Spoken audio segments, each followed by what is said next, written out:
龙宝号你是什么活？来我听听，为啥给你提溜上来了？我奇怪的就说是你自己说的，说有啥话咱说呗啊，说你开始你可能是对不起，是我打断你的就是观点表达了，没多说你啥呀？咋的了？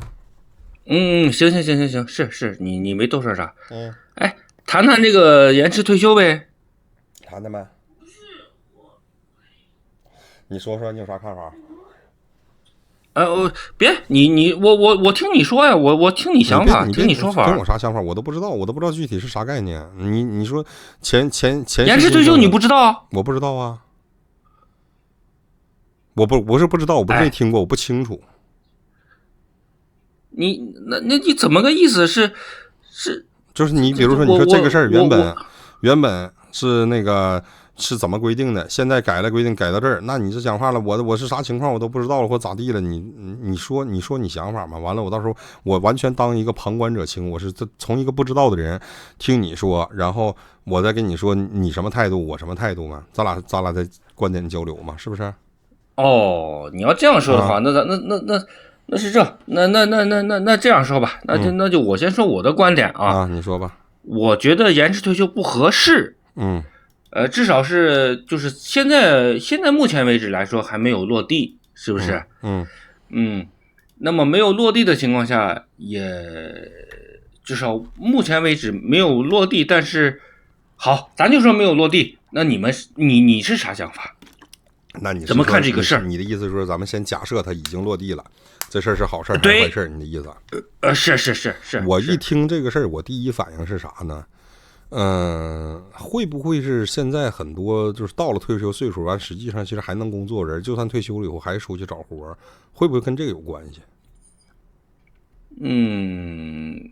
因为实话实说，部分对，实话实说，部分啊，当然也是部分，就是说混得好的可能都不到退休岁数，早就开始享清福了。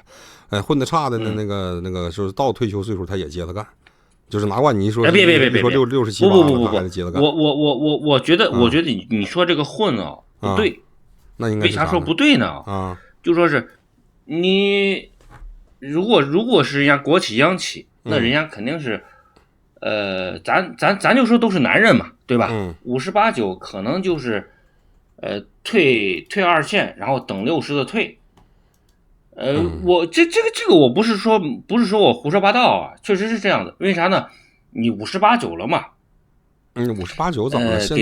现在的58、9和30年前的58、9不是一回事，不可同日而语。你这要首先清楚。是，平均寿命都已经变了很多了。对，是没错。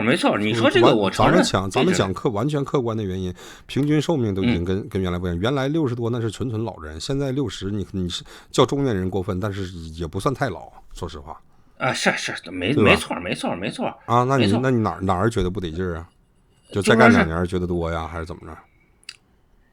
你听我跟你说啊，58、9退2线是为啥呢？是因为年轻人要上来嘛，你得给人家腾位置嘛。腾位置这东西，就是你让所谓的任何40来岁不是腾位置这东西跟退不退休没关系。任何企业它的架构，包括你说的是家里面的厂子还是你个人的厂子，这个任何企业腾位置都得是建立在年轻人能够独揽一方的时候，他才能腾位置。这个与年龄没有任何关系。你不啊，对不起啊，刚才又打断你了。你说那我想说的是，如果你不让他独当一面的时候，或者说试着独当一面的时候，你怎么知道他能够独当一面？那这个没错。你要锻炼人呢，你总归要撒手让他去干，没错。但是吧，你要知道一个问题在哪儿呢？就这一代58、9岁、60岁的人，这一代有多少人的人口比例？我们这个年轻的一代有多少人口比例？他这个人口比例意味着一个什么东西呢？意味着我们那个父母啊，你一听可能是80后左右的，就是我们的父母那一代人，哥兄弟4、5个、5、6个很正常。到我们这一代都是独生子女，就公司里面的这个人口比例很有可能是啥呢？可能是老人岁数大的人比年轻人人多。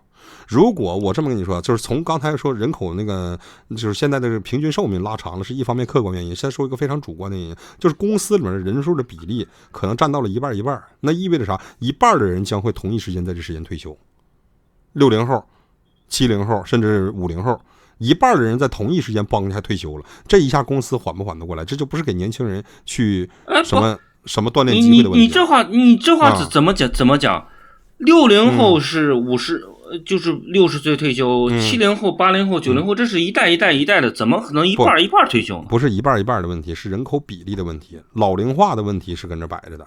老龄化同样带来一个问题，就是啥？公司里面的人可能有一半是50、60岁的，剩下的40岁的、30岁、20岁刚进职占另外一半。因为这就是我说50岁的。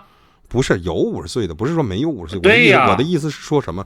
我的意思是告诉你，这个人口比例的方式，就我们父母是哥兄弟4、5个，那个老人是多的。年轻人跟老年人，就是跟60后和现在的80后甚至00后比例是完全严重失调的，是因为那个年代的家里面都4、5个，现在家里面都是独生子女，公司里面的这个青黄不接的这个问题是一个很严重的问题。你说这我觉得啊，可能我说的这点有点不尊重了啊。就说是你说的这个完全不是青黄不接呀，因为中国这么大的国家，这么大的就业岗位，你要谈那不是说就是你现在你的意思是年轻人咱也不是招不着，我明白你说这个。你现在说就是说，就算家有一个这么多人呢，你也不是招不着啊，对吧？你给送外卖的抓进来能干吗，哥们儿？他人口比例包括社会的这个工作地位，这个东西是根据你在偷换概念。那偷换什么概念啊？你听我跟你说，首先咱说，中国不是说只有工农商学兵吧？应该。别唠这5个行业吧，别唠这么敏感的东西。咱们这唠的是公司里面的，公司你也别说非得说是论到国企什么的，就是普通公司里面的公司，这厂子经营30-40年的。你先说到普通公司，就啥公司都是一样的。你既然说到普通公司，不是啥公司都一样，你每年都在招人，每年都有在退休的，对不对？对，那你到底是说普通公司还是说啥公司都国企央企？啥的公司都一样，每年都在招人，每年都在退休。跟啥公司没有关系，说的是人口年龄比例，对吧？那我现在问你的就说是，你现在你一会儿说普通公司，一会儿说公司跟公司有什么关系啊？跟普通跟个人企业和国企央企有什么关系啊？它里面不都是上班的人吗？不都是每年有退休的，每年有招人吗？说的是人口比例问题，老龄化这个问题，你懂不懂？它是什么概念？老龄化的就是有很多老人，为什么有很多老人？是因为父母那一代家里面都4、5个、5、6个，现在这一代的人全都是家里面独生子女，或者是来个2胎，对吧？家里面2就算不错了。那个时候4、5个、5、6个，所以也会导致公司里面、工厂里面，它人口比例有一半是老人，一半是所谓的年轻人。但这个年轻人年龄跨度可能占了30岁，老人的年龄跨度可能上下就10岁。但是这些人能占成一半，这是比例问题。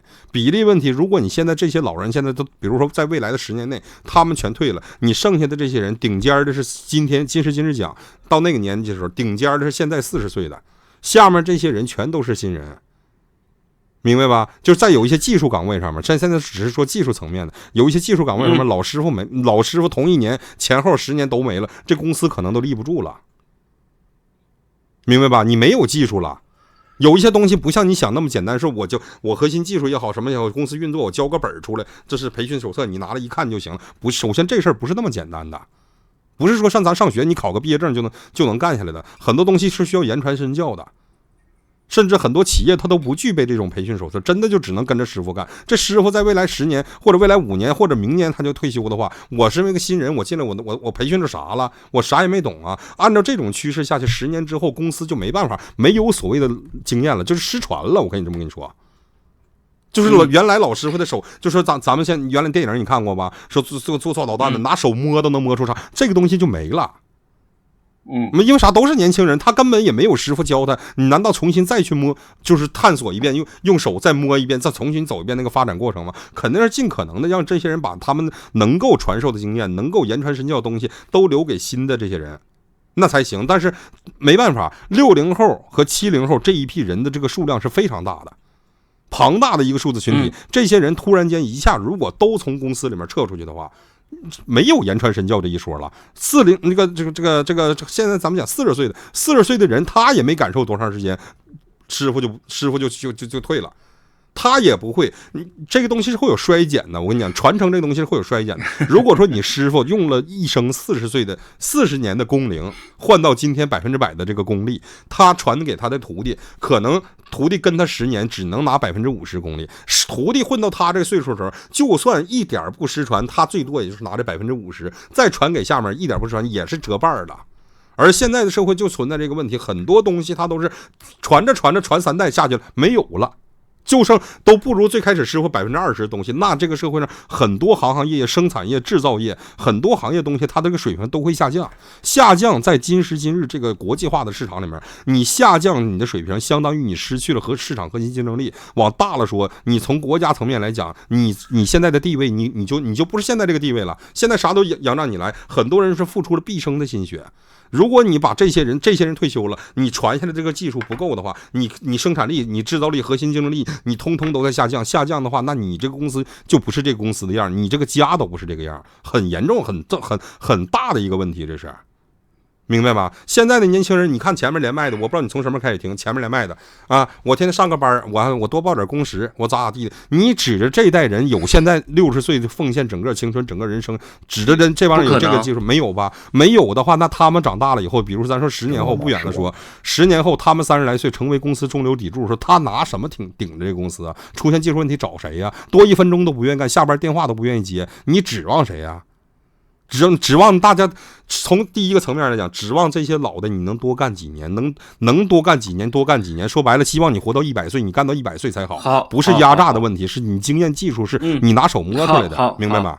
好，你说的这个技术的问题，技术传承，那么这是第一个问题。我是否可以理解为你同意或者说赞成延迟退休？如果从技术传承上来讲，我支持，没问题。好。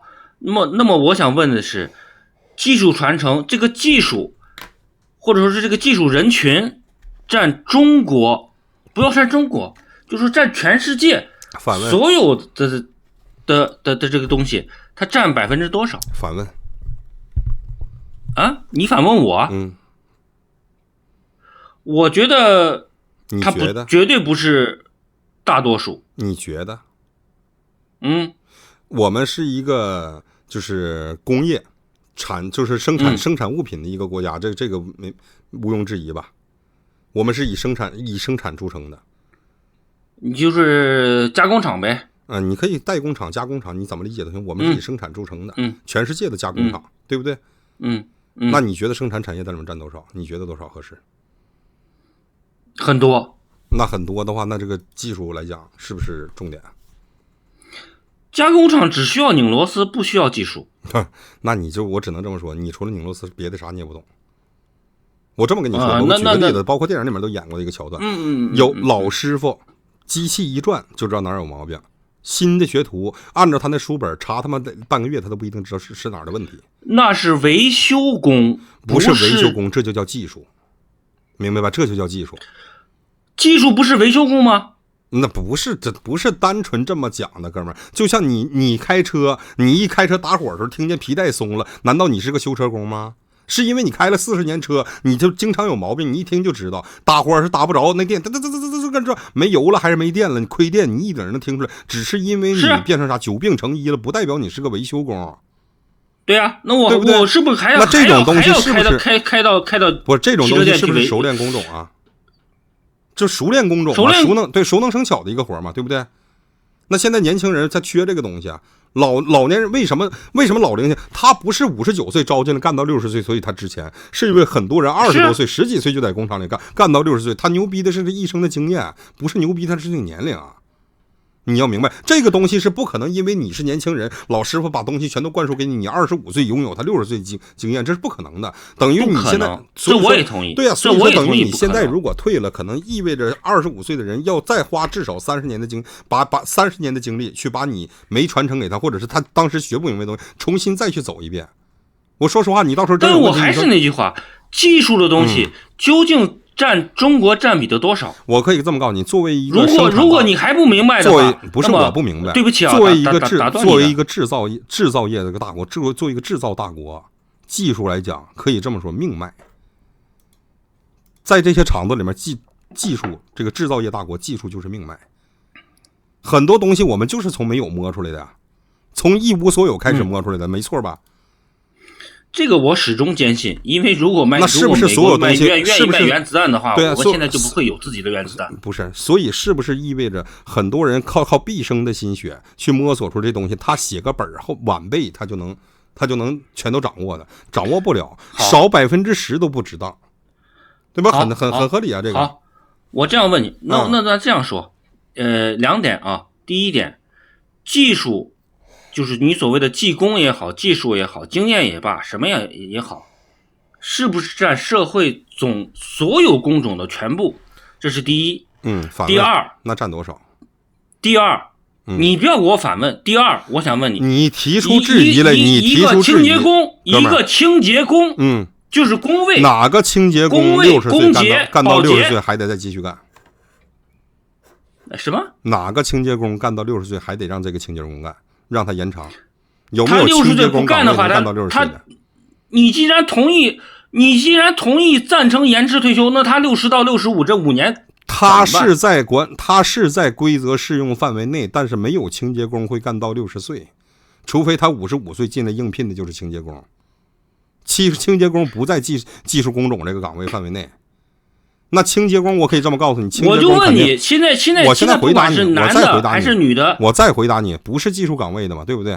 你想说的是不是技术岗位的人，有没有必要一起跟着延迟退休，对不对？我可以这么告诉你，不是技术岗位的人，往往会有一个什么问题，就是两极分化的问题。要不然他是老板，要不然他就是他挺赚钱的，要不然他赚不着钱，一辈子就干力气活了，就干底层了。那么他一定会在他退休的年龄继续选择以其他方式在这个社会上面继续去干活，继续去挣钱。什么方式？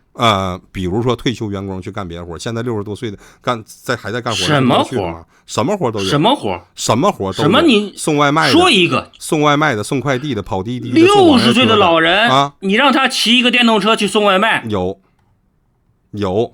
门卫、保安，你看跟你说，收发室大爷不都是吗？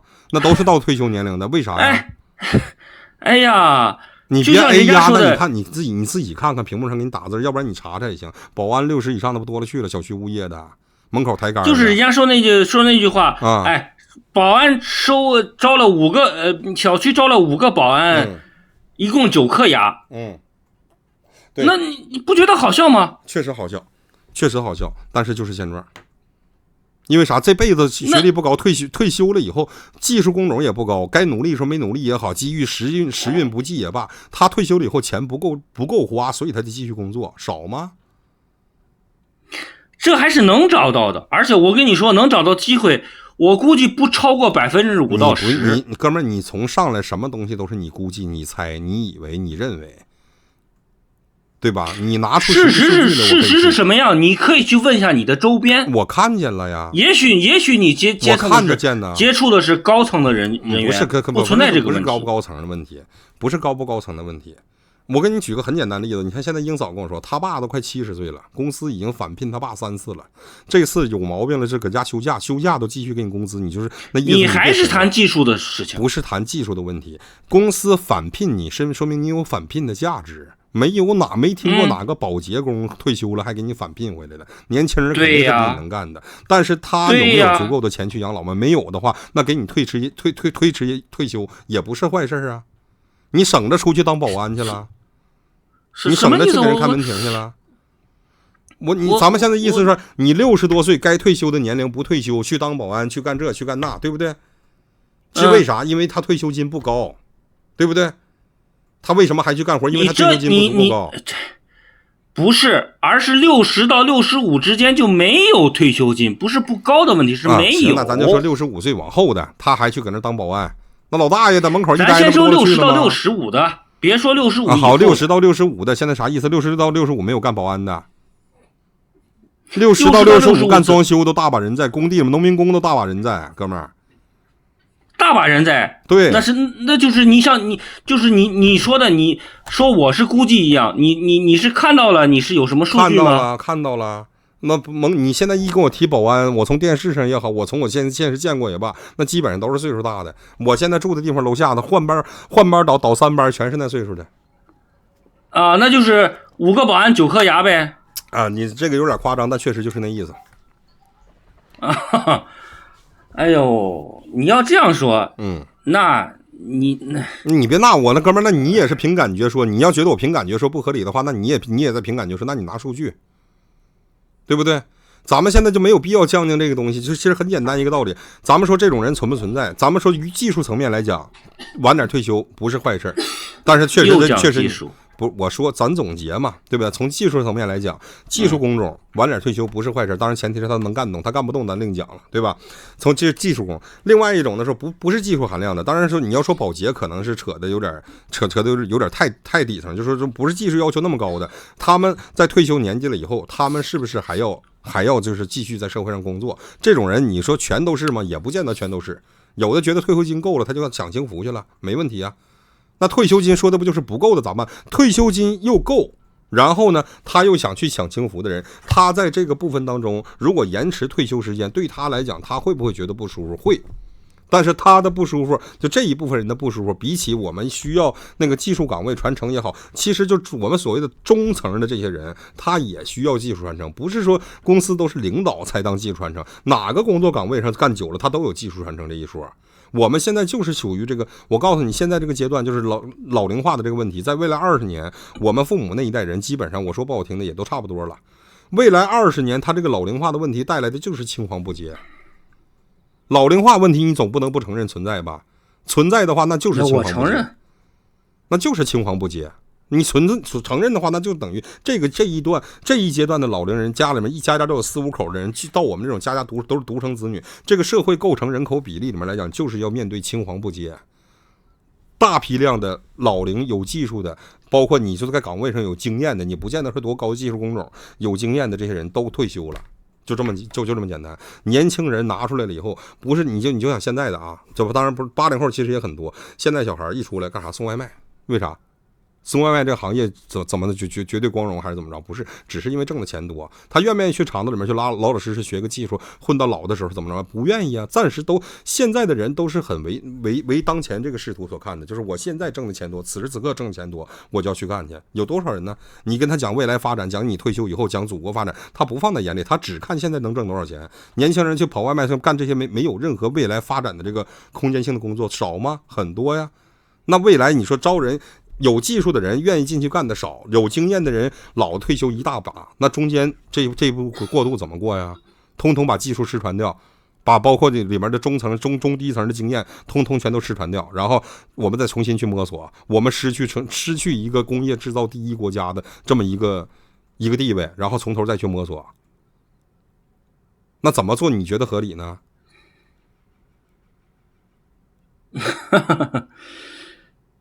他哪儿好笑了？我刚才想说我跟你讲笑话了吗？我挠你脚心了吗？他哪儿好笑了？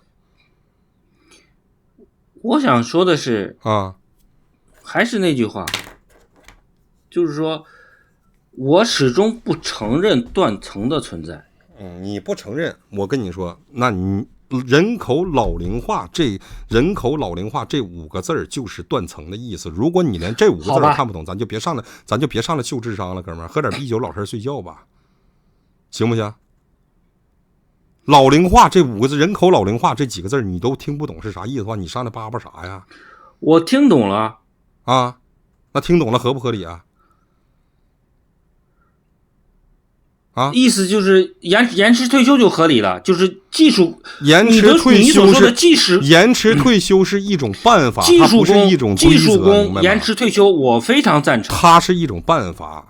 这个技术工也不见得你非得考出8级前工叫技术工，你就说我就是给这个厂子，我负责给这厂子每天启动这个机器的人，他就是不是一个中低层，这个人他也有他的经验在，明白吗？他也有他的经验在。就是你说的。我把这个机器摁启动了，它嗡嗡嗡一转，哎，我也许就知道它可能好着嘞，它可能这个经验传承只不过是对哪一块有问题。经验传承也是对这个就是整个这个说延迟退休里面其中的受益的一部分，不是全部，不是延迟退休只受益于什么经验传承，其他有很多方面。你要知道，前提是一个问题，哥们儿，在你聊这个话题的时候，我是根本不懂这个话题的，我只能跟你说我现在知道这么一个层面。如果真的找懂的上来，给你把方方面面都给你讲出来摆出来说，可能只能这么说，哥们儿，你认知太低了。单独从一个经验传承这一块来讲，包括社会它现在我跟你说的这个人口选择工作的问题。就是说，现在小孩毕业了以后，学历不高的情况下，选择干啥活，他愿意去选3000块钱工厂，从拧螺丝最底下开始。你问他没招了，他会选；但凡有招，他都想挣1万块钱送外卖、开网约车。这种没有就是积累80年没有任何经验技术这么一个说法的东西，我是跟你在盲猜出这么一个问题，你就说不明白。那你后面如果有其他的问题呢？咱们比如说这个现在年轻人不愿意进厂子去干活，因为啥？进来以后前期工资都少。那这个问题怎么解决？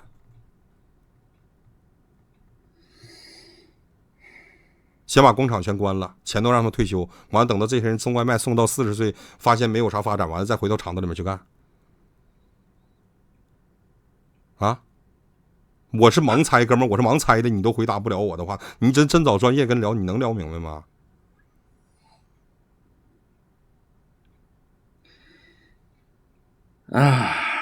你厉害。不是厉不厉害的问题，你就咱俩，我一个业外人士，你咱俩掰扯就一共2个点，一个经验传承，一个现在年轻人不愿意干，这咋解决？我现在只想跟你掰扯的是，因为掰扯的就是60到65，这一段时间怎么办？不要谈技术，你就说怎么办？就是刚才我说，或者说农民。不是，就你说农民也好，啥也罢，就包括像刚才那个英嫂说他爸似的，就是有技术拼你发展，没技术你该退休你就提前退呗。你不重要的岗位退了以后没钱呢，你被开了没有啊？你被开除了没有啊？60到65，你65才能领退休金，你60岁以后就没有退休金了，哥们儿。我跟你说，首先工资了。首先啊，我跟你讲，这个时候咋不拿其他世界上国家比呢？老外也都是65退休，我们原来这个平均寿命，你这话可不对啊！哪儿不是？你说我听听。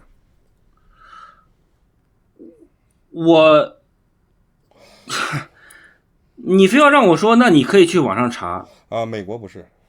好像美国65，德国67，是法国是英国是最长，你点吧，是哪个国我忘了。从现在开始65、63还是67？英国66，法国67。啊，对，那是最长的了。你随便点国家，直播间里面哪个国家都有。你随便点吧。67人家是法定的，也就是说人家可以，比如说我60，咱们算周岁，那边算虚岁，什么法定的啊？不，67有什么法定的呀？你这是开玩笑了吧？他妈整出法定67了，你挺透的啊？那你是啥意思呢？人家是67，也就是说人家法定的是人家67才，就你公司可以说你到法定67了，你必须得退啊，你必须得退。那咱们国家呢？美国返聘的也大有人在，大把的。别谈返聘，就说实际啊。就说实际咋的了？60到年龄了没？没到啊，人家得66、67才能退，退休年龄搁那摆着呢，哥们儿。咱们这个，我告诉你，这个东西，一个是全世界有他们全世界的东西。我们早期为什么要定在60这个年龄，甚至女的50，男的60？为什么？因为我们这个平均寿命来讲，人都造挺狠。那个年代，2000年之前，实话实说，50、60那就纯属老头老太太了。现在条件也好起来了嘛，50、60也都生龙活虎的，人家外面都56、67，那巴不得70岁才退休。你就是严点，怎么这个时候不向人家看齐了，对不对？你这个时候你就本身寿命，你现在人均寿命也上去了。再一个，出于刚才咱们说的所有层面，技术传承层面，对不对？年轻人不愿意进去的层面，青黄不接的这个层面，甚至很多混得不好了，这个退休年龄还得出来工作层面，严一严肯定是不能说100%全都是。我其实咱俩纠结的点在这儿，它是100%全都是好处吗？那你就有些人我终于熬到退休年龄又得干几年，对于这些人来讲确实不是，但对于大多数来讲，就是整个从国家层面也好到啥层面，对于大多数人来讲肯定是好事，肯定是利大于弊的，而且是大于很多的，不能说是51%比49%这么夸张，肯定是利大于弊的，对吧？那你所谓这个大多数指的是哪方面？除了技术，我刚才没给你总结吗？技术传承、青黄不接、选择工作、选择工种，对不对？再加上混得不好的人，退了休以后还得继续去找班上，这就4点了。那你给我说一个，除了到年龄不愿意干的，还有什么样的？好，我先给你假设一下，我先给你说一点啊，人家现在至少目前为止啊。你去看，咱不说具体地方了，就说是任何一个餐馆，我就应聘一个洗碗工，咱不要说是要洗碗工或者保洁，咱不要说服务员了，对吧？你服务员，人家可能，咱也不说30了，35以上，人家可能都不会要你，对吧？有这可能。洗碗工，人家规定是大概是50、55都是人家老板仁慈了。洗碗工没有明确规定要多少岁数，明白吧？只能说这个钱你能招来多大岁数的人，这个合理吧？你就是咱们现在拿个城市，咱们拎个城市，你搁哪个城市？我听听。咱们拿个城市做。我在西安。好，比如西安2500招洗碗工，你告诉我什么人能干？什么人会去干？肯定是岁数大的。5岁以上。对，肯定是岁数大的。对吧？你开4000，那你就能招到35以下。那看你老板要啥，你不能这个东西没有说统一行业标准。那老板脑子进水了。老板不是脑子找一洗碗工，老板不是脑子进水了，老板也不会花4000找洗碗工，所以老板给出2500的话，他就只招这些大姐嘛，或者是招这些岁数大的嘛。好。就算是老板花2500找55岁的洗碗工，或者是找52、53的，对吧？行，不管找多大岁数，他为什么会去干洗碗？他原来是厂子里8、9千工，他到岁数不乐意干，他就乐意干洗碗。你现在又提技术？我不是提技术，他肯定是他之所以去干洗碗，是因为他不具备技术才去干的吗？他有正儿八经厂子里面有编制，干了那些年有工龄在，他为什么不干呢？那我就问你，普通老百姓啊，怎么度过这个？就是说，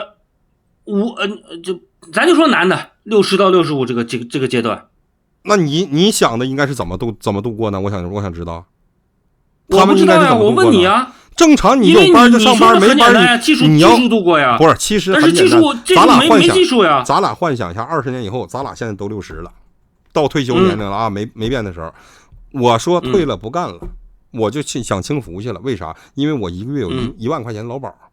你说还得接着干的原因，你一月就拿2700，是啊，不就这么简单吗？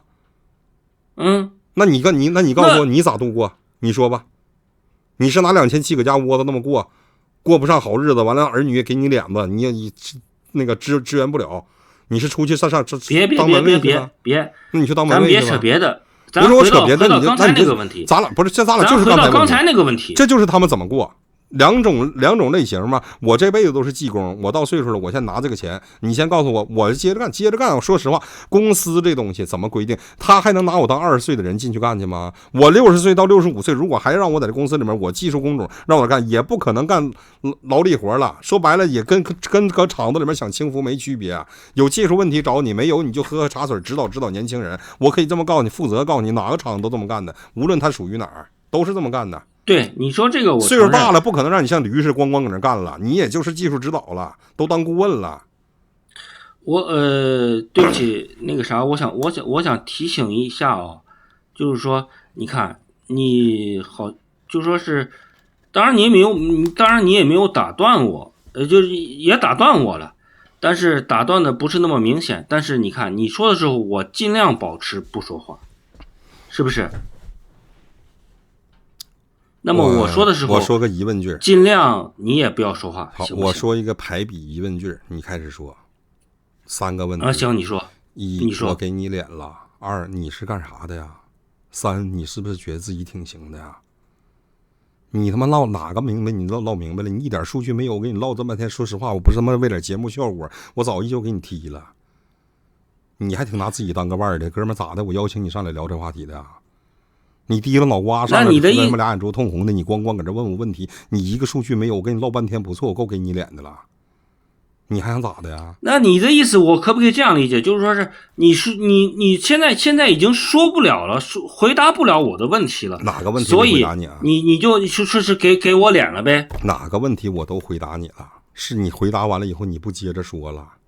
你所有一直在提问，你提完问的东西我都在回答，回答完了以后你哐哐在这横跳，你跳啥呀？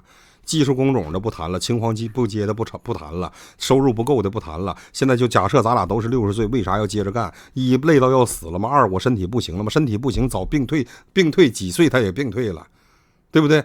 你说的哪种不合理？哪些人你现在模拟给自己模拟的就是我终于熬到59了，明年眼瞅要退休，我的妈，完了又让我干5年，这5年咋的亏待你了？咋的让你当初生牛犊似的吗？光去当牛做马那么干活了，对不对？你要钱够了，或者说白了我不愿意再继续干了，或者咋的，我身体有病能病退，身体没病给你返聘，你就算是明年退休了也开始哐返聘你，为啥？你有技术，你说的还是技术问题，对，没有技术出去当门卫去。不就这么讲？没有技术，你拿的不就少吗？你不得交钱吗？门卫你都找不到，你不干啥找不着？门卫60岁门卫有啥找少吗？哥们儿，你是咋没见过人呢？还是你家楼下没小区啊？你去看看社会现在，首先第一点，60岁不像你现在想的苍老的一脸褶子勾巴那种了，看不太出来。你曾经认为那种50多岁一问都60，你是接触的少吗？现在这些人不像你想那种说，哎呀，人生60古来稀，一个勾巴等走道就不错了，没到那份儿。现在60岁都挺硬实，明白吗？你别老以为那个马路上走7老80那是60岁，60岁的人那都挺板正的。现在广场上跳广场舞的，一看立正的，因为大姐哪个不60啊？我妈现实60穿粉色旅游鞋出门，我妈还画眼睫毛呢。我妈60，你拿60岁当多大岁数啊？行。我只问你最后一个问题啊，你回答也好，不回答也好，就是说，人家现在公司不招55、60的人了，咋的了？那是让国家规定啊，啥玩意儿？国家规定、法律制定法规啊？哪个公司明确给你写出来不招55到60人，一定有它的原因吧？比如你能不能干了这活？那你要不承认现实，咱就不说了。我啥不承认现实了？我就问你，不招55到60的人，是说明他不适合这个工作岗位，有适合他的呀。比如刚才咱们举的例子，2500块钱招他刷碗呢，默认来的就是55、60的。你给的钱低嘛，年轻人也不会去干。人家55，你还得看老板脸色能不能来呢？你别跟我说是哥们儿，你要说有没有这种公司，我认为是有的，但不是现状。你给多少钱招的就是什么人，很简单。你就拿西安说，你要这样说，那我就只能送你一句话啊：社会主义好。行，完了，